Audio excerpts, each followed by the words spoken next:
दृष्टि, क्या तुम महसूस कर सकती हो? यह सिर्फ ईंटों और पत्थरों की इमारत नहीं है। ये वो जगह है जहां भारत की आत्मा को शब्दों में ढाला गया था। आज से लगभग 80 साल पहले 9 दिसंबर 1946 को ठीक इसी जगह पर भारत के भविष्य का निर्माण शुरू हुआ था। बाहर कड़ाके की ठंड थी, लेकिन इस हॉल के अंदर आज़ादी की आग धधक रही थी। सर, ये वही सेंट्रल हॉल है ना, जहां अब हम संसद की संयुक्त बैठकें देखते हैं? 9 दिसंबर 1946 यानी आज़ादी से भी पहले। बिल्कुल सही। लेकिन ये सफर 1946 में शुरू नहीं हुआ था। ये एक लंबा संघर्ष था। सोचो, 1934 का साल, भारत अभी भी ब्रिटिश राज के अधीन था। कम्युनिस्ट आंदोलन के प्रणेता M.N. रॉय ने पहली बार ये विचार रखा कि भारत का संविधान भारतीयों द्वारा ही बनाया जाना चाहिए। ये कोई मांग नहीं थी, ये एक चुनौती थी। M.N. रॉय, वही रेडिकल डेमोक्रेट। सर, क्या कांग्रेस ने इसे तुरंत स्वीकार कर लिया था? तुरंत नहीं, लेकिन 1935 में भारतीय राष्ट्रीय कांग्रेस ने इसे आधिकारिक मांग बना लिया। और फिर 1938 में जवाहरलाल नेहरू ने एक बहुत बड़ी बात कही। उन्होंने कहा, स्वतंत्र भारत का संविधान बिना किसी बाहरी हस्तक्षेप के वयस्क मताधिकार के आधार पर चुनी गई संविधान सभा द्वारा बनाया जाना चाहिए। ये बिना बाहरी हस्तक्षेप वाला पॉइंट बहुत महत्वपूर्ण था। दृष्टि, हम भीख नहीं मांग रहे थे, हम अपना अधिकार मांग रहे थे। सर, अंग्रेजों ने इतनी आसानी से तो हाँ नहीं की होगी। उन्हें तो आदत थी हमें डोमिनियन बना के रखने की। सही पकड़े हो, उन्होंने इसे टाला। लेकिन 1940 में जब द्वितीय विश्व युद्ध का दबाव बढ़ा, तो अगस्त प्रस्ताव के जरिए उन्होंने पहली बार सैद्धांतिक रूप से इसे स्वीकार किया। फिर 1942 में सर स्टैफर्ड क्रिप्स एक प्रस्ताव लेकर आए। लेकिन गांधी जी ने उसे क्या कहा था, याद है? जी सर, दिवालिया हो रहे बैंक का पोस्ट डेटेड चेक, यानी अ post dated cheque on a crashing bank. क्योंकि क्रिप्स मिशन ने युद्ध के बाद संविधान सभा की बात की थी और मुस्लिम लीग ने इसे खारिज कर दिया था क्योंकि वे पाकिस्तान चाहते थे। शाबाश। और अंत में आया 1946 का कैबिनेट मिशन। 3 सदस्य थे, Lord Pethick Lawrence, Sir Stafford Cripps और A.V. अलेक्जेंडर। इन्होंने 2 संविधान सभाओं की मांग तो खारिज कर दी, लेकिन ऐसी योजना रखी जिसने मुस्लिम लीग को कुछ हद तक संतुष्ट किया। इसी योजना के तहत नवंबर 1946 में हमारी संविधान सभा का गठन हुआ। अब थोड़ा एग्जाम मोड में आते हैं। यहां से कथन कारण वाले प्रश्न बनते हैं। कैबिनेट मिशन योजना के अनुसार संविधान सभा की कुल सदस्य संख्या 389 निर्धारित की गई थी। इसे ध्यान से समझो। British Bharat 296 seats, British Bharat से 292, 11 गवर्नर्स प्रांतों से प्लस 4 चीफ कमिश्नर्स प्रांतों से। देशी रियासतें 93 सीट्स, रियासतों के प्रमुखों द्वारा मनोनीत, कुल 389 सीट्स। सर, ये 4 चीफ कमिश्नर्स प्रांत कौन से थे? क्या इसकी कोई ट्रिक है? हाँ, याद रखो, ABCD, अजमेर मेरवाड़ा, बलूचिस्तान, कूर्ग और दिल्ली। इन चारों से एक एक सदस्य लिया गया था। और चुनाव कैसे हुए? क्या जनता ने वोट दिया था? यही UPSC फंसाता है। याद रखना, संविधान सभा के सदस्य वयस्क मताधिकार के आधार पर प्रत्यक्ष रूप से नहीं चुने गए थे। उनका चुनाव प्रांतीय विधानसभाओं के सदस्यों द्वारा आनुपातिक प्रतिनिधित्व की एकल संक्रमणीय मत पद्धति से हुआ था, यानी proportional representation by means of single transferable vote. UPSC, RPSC, BPSC, UPPSC, MPSC स्तर का प्रश्न देखो। कथन A, 1946 की संविधान सभा सार्वभौमिक वयस्क मताधिकार के आधार पर नहीं चुनी गई थी। कारण R, संविधान सभा का गठन कैबिनेट मिशन योजना के तहत किया गया था। सर, दोनों सत्य हैं और RA की सही व्याख्या भी करता है, क्योंकि कैबिनेट मिशन ने ही ये अप्रत्यक्ष चुनाव का तरीका सुझाया था। बहुत बढ़िया। अब जुलाई-अगस्त 1946 में चुनाव हुए। नतीजे क्या रहे? कांग्रेस INC 208 सीटें, मुस्लिम लीग ML 73 सीटें, निर्दलीय या अन्य 15 सीटें। रियासतों की 93 सीटें शुरुआत में खाली रहीं क्योंकि उन्होंने खुद को अलग रखने का फैसला किया था। सर, तो क्या डॉक्टर अंबेडकर बंबई से जीते थे? नहीं, ये एक बहुत महत्वपूर्ण तथ्य है। डॉक्टर BR अंबेडकर पहले पूर्वी बंगाल यानी अनडिवाइडेड बंगाल से चुने गए थे, लेकिन विभाजन के बाद वो क्षेत्र पाकिस्तान में चला गया। बाद में उन्हें बंबई प्रेसिडेंसी की पूना सीट से MR जयकर के इस्तीफे के बाद उपचुनाव में चुनकर लाया गया। अब चलते हैं ऐतिहासिक बैठकें और कार्यवाही, यानी द हिस्टोरिक मीटिंग्स। 9 दिसंबर 1946 पहला दिन। 9 दिसंबर 1946 दिन सोमवार, सुबह 11 बजे। हॉल सजा हुआ था, लेकिन एक सन्नाटा भी था। मुस्लिम लीग ने बैठक का बहिष्कार किया था और अलग पाकिस्तान की मांग पर अड़े थे, इसलिए केवल 211 सदस्य ही उपस्थित थे। विंस्टन चर्चिल ने इस पर तंज कसते हुए कहा था, ये एक ऐसा विवाह है जिसकी दुल्हन ही गायब है। और ये भी कहा कि ये सभा केवल भारत के एक बड़े समुदाय का प्रतिनिधित्व करती है। कितना अपमानजनक। लेकिन सर, अध्यक्ष कौन बना? फ्रांस की तर्ज पर सभा के सबसे वरिष्ठ सदस्य डॉक्टर सच्चिदानंद सिन्हा को अस्थायी अध्यक्ष यानी टेम्पररी प्रेसिडेंट चुना गया। आचार्य जेबी कृपलानी ने उन्हें आसन ग्रहण करने के लिए आमंत्रित किया और वे पहले व्यक्ति थे जिन्होंने संविधान सभा को संबोधित किया। तो पहले वक्ता जेबी कृपलानी थे, न कि नेहरू या पटेल? बिल्कुल सही। ये तथ्य अक्सर बच्चे गलत करते हैं। उसी दिन अमेरिका, चीन और ऑस्ट्रेलिया से शुभकामनाएं संदेश पढ़े गए थे। फिर आया 11 दिसंबर 1946। इस दिन डॉक्टर राजेंद्र प्रसाद को स्थायी अध्यक्ष चुना गया। साथ ही 2 उपाध्यक्ष चुने गए, एच.सी. मुखर्जी और वी.टी. कृष्णमाचारी। और सबसे महत्वपूर्ण, सर बी.एन. राव को संवैधानिक सलाहकार यानी कॉन्स्टिट्यूशनल एडवाइजर नियुक्त किया गया। बी.एन. राव ने ही दुनिया भर के 60 संविधानों का अध्ययन किया और पहला कच्चा मसौदा तैयार किया। और 13 दिसंबर को उद्देश्य प्रस्ताव आया। हाँ, 13 दिसंबर 1946 को जवाहरलाल नेहरू ने ऐतिहासिक उद्देश्य प्रस्ताव पेश किया। इसमें भारत को एक स्वतंत्र संप्रभु रकी गणराज्य यानी इंडिपेंडेंट सॉवरेन रिपब्लिक घोषित करने का संकल्प था। नेहरू ने अपने भाषण में कहा था, हम एक ऐसे मोड़ पर खड़े हैं जहां हम इतिहास बनते हुए देख रहे हैं। ये प्रस्ताव 22 जनवरी 1947 को सर्वसम्मति से स्वीकार किया गया। यही आगे चलकर हमारे संविधान की प्रस्तावना यानी प्रीएम्बल बना। दोस्तों, अक्सर जब हम भारत का भूगोल यानी इंडियन ज्योग्राफी पढ़ते हैं तो सबसे बड़ी दिक्कत क्या आती है? नदियां, पहाड़, दर्रे हम सब रट तो लेते हैं, लेकिन एग्जाम हॉल में कंफ्यूजन हो जाता है कि कौन सी नदी कहां से मुड़ी थी या वो पहाड़ी किस राज्य में थी। इसका कारण पता है क्या है? हमारा दिमाग टेक्स्ट को नहीं, विजुअल्स को याद रखता है। जब हम कोई मूवी देखते हैं तो उसकी कहानी हमें सालों तक याद रहती है, लेकिन किताब का पन्ना हम 2 दिन में भूल जाते हैं। और जैसा कि आप जानते हैं, मान एजुकेशन यूट्यूब चैनल पर हम और आप मिलकर संपूर्ण पॉलिटी को बहुत गहराई से और फ्री में कवर कर रहे हैं। आपकी तैयारी में कोई कमी न रहे, इसलिए वो सीरीज वैसे ही चलती रहेगी। लेकिन भूगोल एक ऐसा विषय है जिसे सिर्फ बोर्ड पर लिखकर नहीं समझाया जा सकता। भूगोल को महसूस करना पड़ता है। आपको हिमालय की चोटियों पर ले जाना पड़ता है, नदियों के बहाव को 360 डिग्री से दिखाना पड़ता है। इसीलिए मैंने एक सपना देखा था कि अपने स्टूडेंट्स को भूगोल ऐसे पढ़ाऊं जैसे कोई साइंस फिक्शन मूवी चल रही हो, और आज वो सपना सच हो गया है। हमने टेस्ट क्यू ऐप पर भारत का अब तक का सबसे advanced cinematic geography course launch किया है। इसमें हम रटेंगे नहीं, बल्कि हम सैर करेंगे। इसमें हर एक टॉपिक, चाहे वो मॉनसून हो या मिट्टी, सब कुछ 360 डिग्री विजुअल्स और मूवी स्टाइल ग्राफिक्स के साथ समझाया गया है। ये सिर्फ एक कोर्स नहीं है, ये एक विजुअल जर्नी है। चाहे आप किसी भी एग्जाम की तैयारी कर रहे हो, एक बार ये देख लिया तो भूगोल आपके खून में दौड़ने लगेगा। अब इस तरह के हाई एंड एनिमेशन और टेक्नोलॉजी वाले कोर्सेज की फीस आमतौर पर बहुत ज्यादा होती है। इस कोर्स की ओरिजिनल वैल्यू भी 5,000 रुपए रखी गई है, क्योंकि इसमें मेहनत और तकनीक बहुत लगी है। लेकिन आप स्टूडेंट से मेरे, और मैं नहीं चाहता कि पैसे की वजह से कोई भी इस क्रांतिकारी तरीके से पढ़ने से वंचित रह जाए। इसीलिए एक लॉन्च गिफ्ट के तौर पर सिर्फ शुरुआत के 200 स्टूडेंट्स के लिए मैंने एक स्पेशल कूपन कोड जनरेट करवाया है, मानसर51, बिना स्पेस के। जैसे ही आप टेस्ट क्यू ऐप पर ये कोड डालेंगे, 5,000 रुपए का ये पूरा कोर्स आपको मिलेगा मात्र 449 रुपए में। जी हाँ, एक पिज्जा की कीमत से भी कम में आपको पूरा भारत घूमने को मिल रहा है। लेकिन ध्यान रहे, ये सिस्टम ऑटोमेटेड है।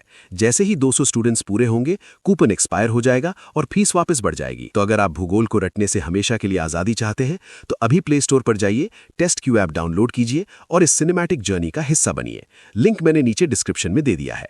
पॉलिटी हम यूट्यूब पर फोड़ ही रहे हैं, आइए अब भूगोल को एक नए अंदाज में जीते हैं। अब देखो, समितियां और उनके अध्यक्ष, याद करने की ट्रिक्स यानी कमिटीज एंड निमोनिक्स। संविधान सभा ने काम को बांटने के लिए कई समितियां बनाई। यहां से मैच द फॉलोइंग वाले प्रश्न आते हैं। मैं तुम्हें कुछ ट्रिक्स बताता हूं। इसमें सबसे पहले कमिटी, उसके बाद चेयरमैन और लास्ट में याद करने की ट्रिक यानी निमोनिक, मानसर स्टाइल में। संघ शक्ति समिति यानी यूनियन पावर्स, इसके अध्यक्ष जवाहरलाल नेहरू थे। और ट्रिक है संघ यानी यूनियन बराबर प्रधानमंत्री यानी नेहरू, याद रखो। संघीय संविधान समिति यानी यूनियन कॉन्स्टिट्यूशन, इसके अध्यक्ष भी जवाहरलाल नेहरू थे।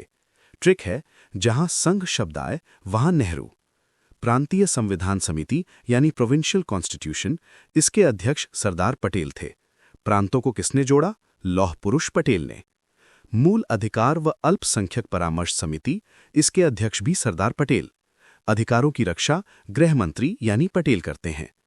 ड्राफ्टिंग कमेटी, इसके अध्यक्ष डॉक्टर बी.आर. अंबेडकर थे, संविधान के पिता यानी ड्राफ्टिंग। प्रक्रिया नियम समिति यानी रूल्स ऑफ प्रोसीजर, इसके अध्यक्ष थे डॉक्टर राजेंद्र प्रसाद। नियम कौन बनाता है? राजा यानी राजेंद्र। संचालन समिति यानी स्टीयरिंग कमेटी, इसके अध्यक्ष भी डॉक्टर राजेंद्र प्रसाद थे। गाड़ी यानी सभा का स्टीयरिंग राजा के हाथ में। सर, सरदार पटेल वाली परामर्श समिति यानी एडवाइजरी कमेटी बहुत बड़ी थी ना? हाँ, उसकी 5 उपसमितियां थीं। 2 सबसे महत्वपूर्ण हैं। मूल अधिकार उपसमिति जेबी कृपलानी, ट्रिक याद रखना, अधिकारों की कृपा चाहिए। अल्पसंख्यक उपसमिति एचसी मुखर्जी। और झंडा समिति यानी फ्लैग कमेटी? यहाँ बहुत कंफ्यूजन होता है। तदर्थ झंडा समिति यानी ad hoc committee on the national flag, इसके अध्यक्ष डॉक्टर राजेंद्र प्रसाद थे। कुछ गाइड्स में जेबी कृपलानी लिखा होता है, जो गलत है। यूपीएससी और आरपीएससी राजेंद्र प्रसाद को ही सही मानते हैं।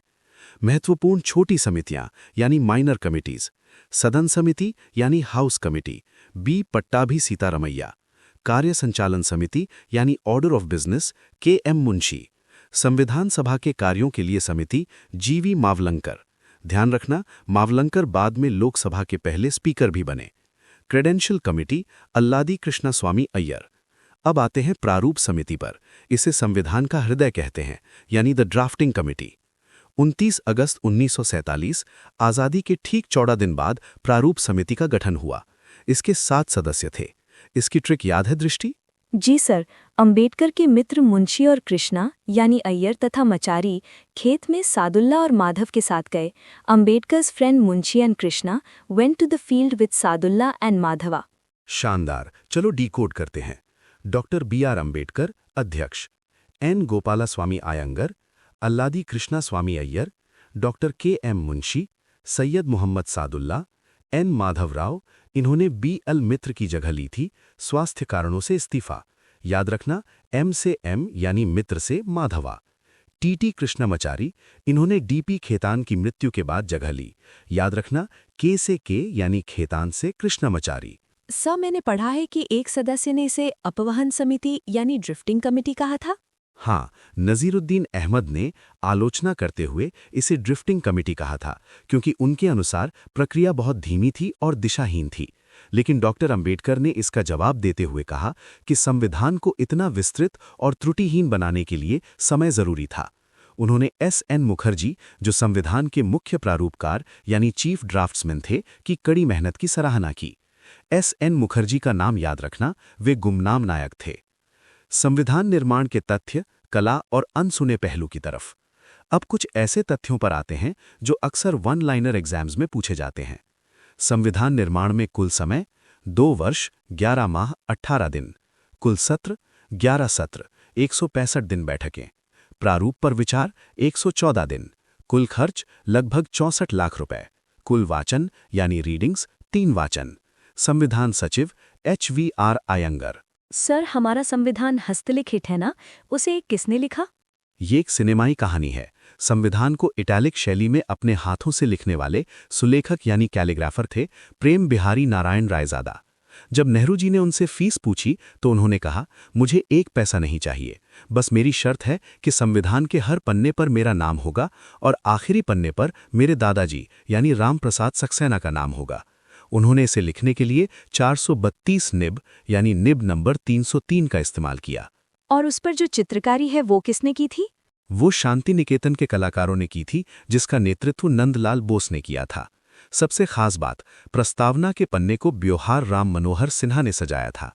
अगर तुम प्रस्तावना के मूल दस्तावेज को देखो तो नीचे दाएं कोने में उनका छोटा हस्ताक्षर राम देवनागरी में मिलता है।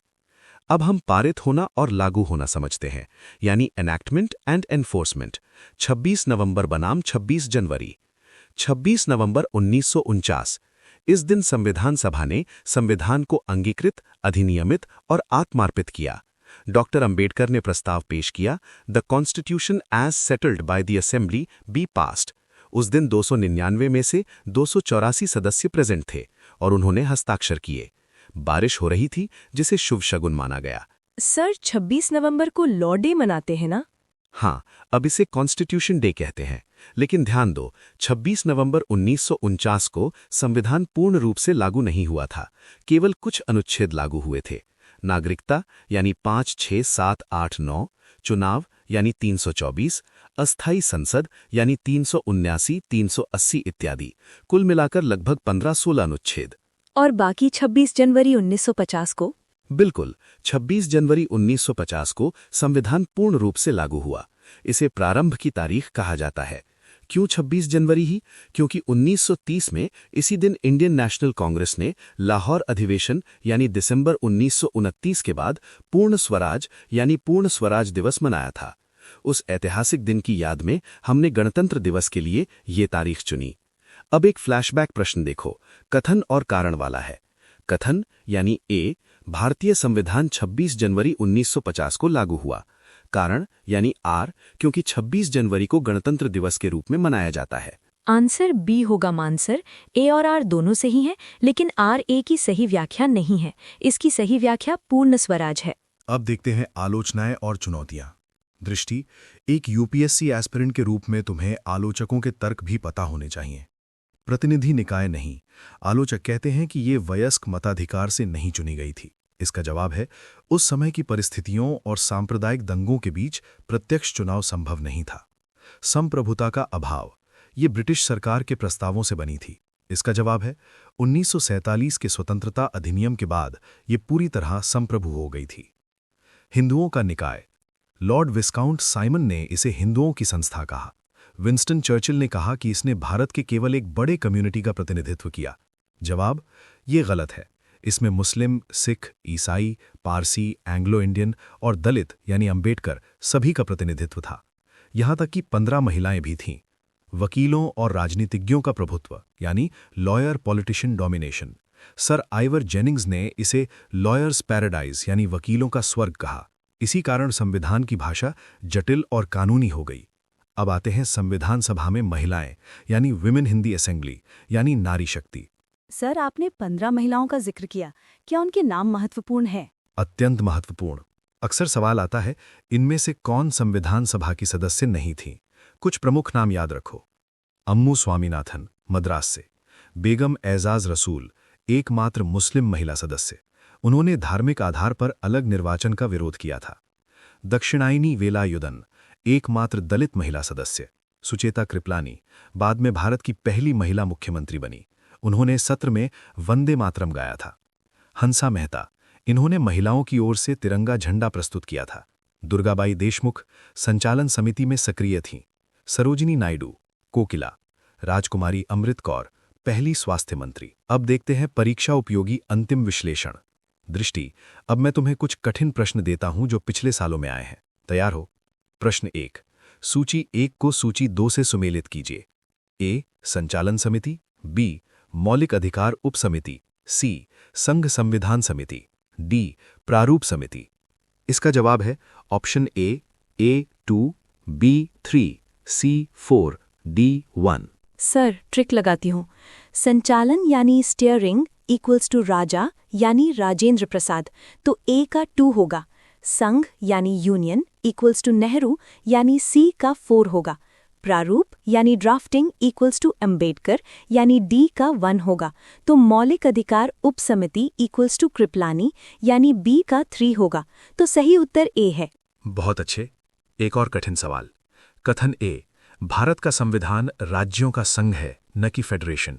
कारण आर, भारतीय राजव्यवस्था राज्यों के बीच हुए किसी समझौते का परिणाम है। सर, कथन ए सही है, अनुच्छेद 1, लेकिन कारण आर गलत है। अमेरिका का संविधान समझौते का परिणाम है, भारत का नहीं। भारत विनाशी राज्यों का अविनाशी संघ है, तो ए सही है, आर गलत है। अद्भुत, यही स्पष्टता तुम्हें टॉपर बनाएगी। तो दृष्टि, 24 जनवरी 1950 को संविधान सभा की अंतिम बैठक हुई। डॉक्टर राजेंद्र प्रसाद को भारत का पहला राष्ट्रपति चुना गया और राष्ट्रगान जन गण मन और राष्ट्रगीत यानी वंदे मातरम को अपनाया गया। ये संविधान केवल एक किताब नहीं है, ये एक जीवित दस्तावेज यानी लिविंग डॉक्यूमेंट है। आज हमने 1934 से 1950 तक का सफर तय किया। याद रखना, परीक्षा में फैक्ट्स और कॉन्सेप्ट दोनों का संतुलन चाहिए। धन्यवाद सर, अब मुझे पूरा चित्र स्पष्ट हो गया है। ड्रिफ्टिंग कमेटी से लेकर प्रेम बिहारी की सुलेखन तक सब कुछ। और दोस्तों, अगर आप इस सफर को और गहराई से जानना चाहते हैं तो मान एजुकेशन चैनल से जुड़े रहें। चैनल को सब्सक्राइब जरूर कर लें। तो साथियों, पॉलिटी तो हम यहाँ YouTube पर फ्री में पूरी गहराई से कवर कर ही रहे हैं, उसका टेंशन आप मत लीजिए। लेकिन अगर आप भारत के ज्योग्राफी को भी सिर्फ पढ़ना नहीं बल्कि जीना चाहते हैं, एकदम मूवी स्टाइल में, सिनेमैटिक अंदाज में और 360 डिग्री विजुअल्स के साथ, तो आपके लिए टेस्ट क्यू ऐप पर हमने एक बहुत ही खास सिनेमैटिक कोर्स शुरू किया है। वहाँ हम चीज़ों को रटते नहीं, विजुअलाइज करते हैं। और हाँ, अभी एक लिमिटेड ऑफर चल रहा है। शुरुआत के 200 स्टूडेंट्स अगर कूपन कोड मानसर51 बिना स्पेस के इस्तेमाल करते हैं तो 5,000 रुपये का ये पूरा कोर्स आपको मिलेगा सिर्फ 449 रुपीज़ में। लिंक नीचे डिस्क्रिप्शन में है। पॉलिटी यहाँ और ज्योग्राफी वहाँ। आपकी तैयारी होगी अब 100% मजबूत। अपने सपनों को नक्शे पर उतारने के लिए टेस्ट क्यू ऐप डाउनलोड करें। कोड मानसर51। जय हिंद।